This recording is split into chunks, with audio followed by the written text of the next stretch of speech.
I'm joined now by the Deputy Prime Minister and Defence Minister Richard Marles, who's in the Netherlands for this week's NATO summit.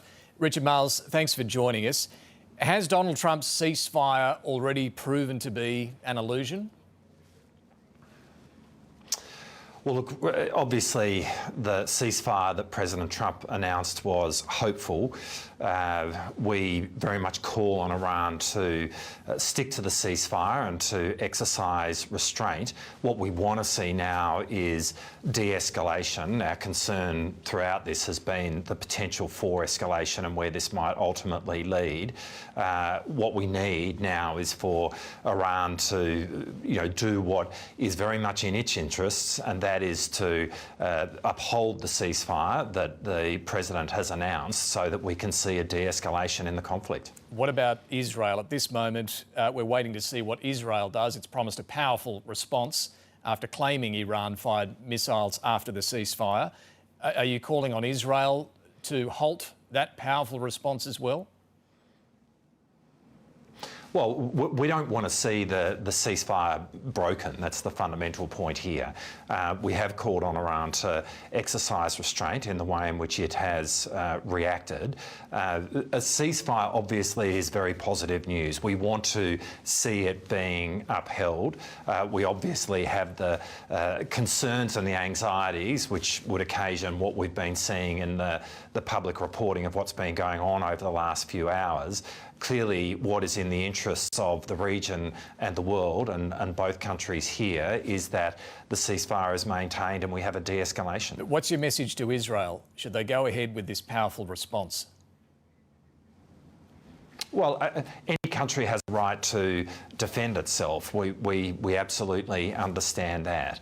I mean, we see the public reporting.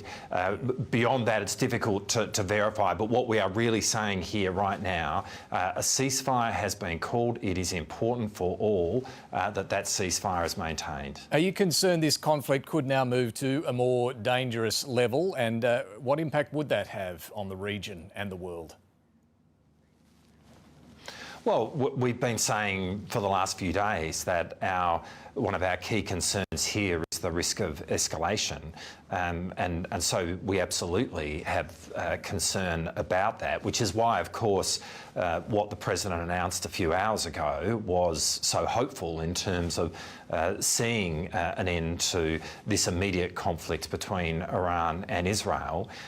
We are very much concerned about the risks of escalation here. We've been expressing that concern for many days now, and that's why we very much call on all the parties to see a de-escalation in this and a return to dialogue and diplomacy. And for those Australians in the region or travelling through the region, what's the message to them tonight? Well, firstly, take care. Look at the Smart Traveller website because this is a fast-moving situation, and we are updating that information as quickly as we can to respond to what is occurring. I mean, there's been significant disruption to international travel schedules.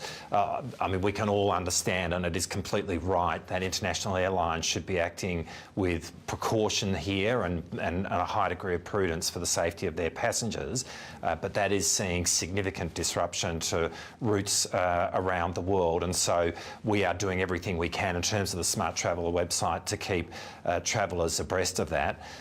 There is obviously then the circumstance of those Australian citizens who are in Iran and Israel itself. We've had the better part of more than 4,000 across those two countries indicate a desire for assisted departure, and we're working to do our best to meet that, although obviously there are very difficult circumstances in both countries. Now, you've talked repeatedly about the need for de-escalation, but the Australian government did, of course, back the US decision to drop bombs on Iran. Is Australia always going to back the US when it comes to the use of force, or are there lines that Australia will not cross? Well, what we've done in this instance and what we do in every instance is to speak in accordance with what is Australia's national interest. It's not in Australia's national interest to see Iran acquire a nuclear weapon. It's never been in Australia's national interest to see the progress of the Iranian nuclear and ballistic missile program. That has represented an enormous threat to the peace and stability of not only the Middle East, but in fact the world. Iran acquiring a nuclear weapon would do a lot to undermine the non-proliferation regime to which we have been a party for a long time and a very significant advocate for that. But just on that, were you convinced that Iran was about to obtain a nuclear weapon? Because based on the public information from the IAEA, that wasn't necessarily the case. Did you see anything beyond what was publicly available to convince you that Iran was about to obtain a nuclear weapon? The sites that were struck by the United States only had the purpose of seeing the enrichment of uranium in order to progress Iran down this path. And Iran acquiring a nuclear weapon represented a serious threat to the world, and very much, of course, therefore, a serious threat to Australia's national interest. And this is not something which we've only been aware of for the last few days. We've been talking about this for a very, very long time, for many years. Just a few weeks ago in Singapore, President Macron spoke very forcefully there about his concerns in Iran acquiring a nuclear weapon. Sure, but I mean, as you say, this had been the case. So it is very much in Australia's interest to see that that's... This step, though, was an entirely different step. You often talk about the need to follow the international rules-based order when you talk about China, when you talk about Russia. Did the United States follow the rules-based order here? Well, I think the point here, David, is that Iran acquiring a nuclear weapon would go a long way to undermining, in a very significant way, the global rules-based order. But did the US follow that rules-based order, is the question?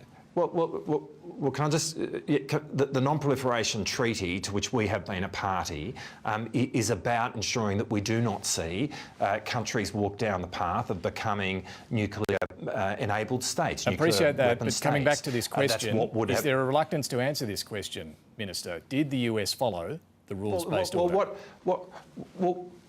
What America has done in the strikes that it has undertaken is to significantly stop Iran from acquiring a nuclear weapon, and we have made clear that that represented a threat to the international order, and that Iran is not able to obtain a nuclear weapon is something that is very much in Australia's national interest, and that's what has informed the way in which we've spoken about this issue in the last couple of days. OK, look, I'll move on to another question, though. On the NATO summit, where you are at The Hague, do you expect to cross paths with Donald Trump there at all? Oh, look, I wouldn't want to overstate that. There's a lot of people at the NATO summit. There's a lot of people in the rooms that we'll all be in.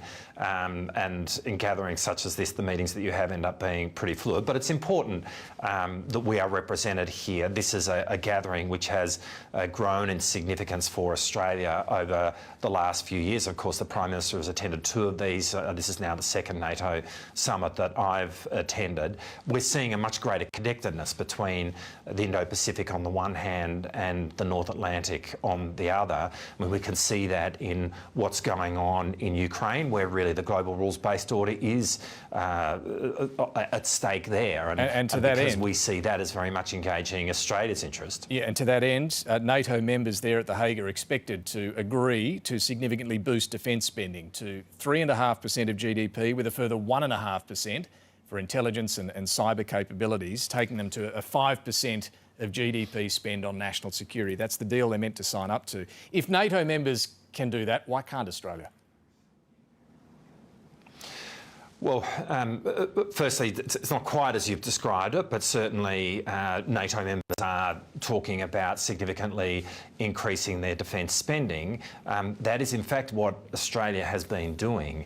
In any country, be it NATO or anywhere else in the world, goes through a process of assessing its own strategic landscape, its own strategic threats, and therefore its needs, and resourcing those needs. And that's what Australia has been doing over the last few years. And in doing doing that, we've engaged in the biggest peacetime increase in defence spending in our country's history. Now, that's actually a pretty good story to tell, and one which is acknowledged around the world, and it's a very good story for us to tell at a forum such as this. As the NATO members are discussing increasing their defence spending, they're not talking about doing it tomorrow, they're talking about doing it over a significant amount of time. That additional 1.5% that you described is actually for supporting infrastructure around defence. Of course, we engage in spending of that kind already. And so we do have a significant story to tell. But what we will do in terms of our own resourcing of defence is to assess our needs based on our national interest and resource it. And actually what that has seen is a significant increase in our defence spending. All right, Defence Minister Richard Marles, thank you for joining us there from that NATO summit this evening. Thanks, David.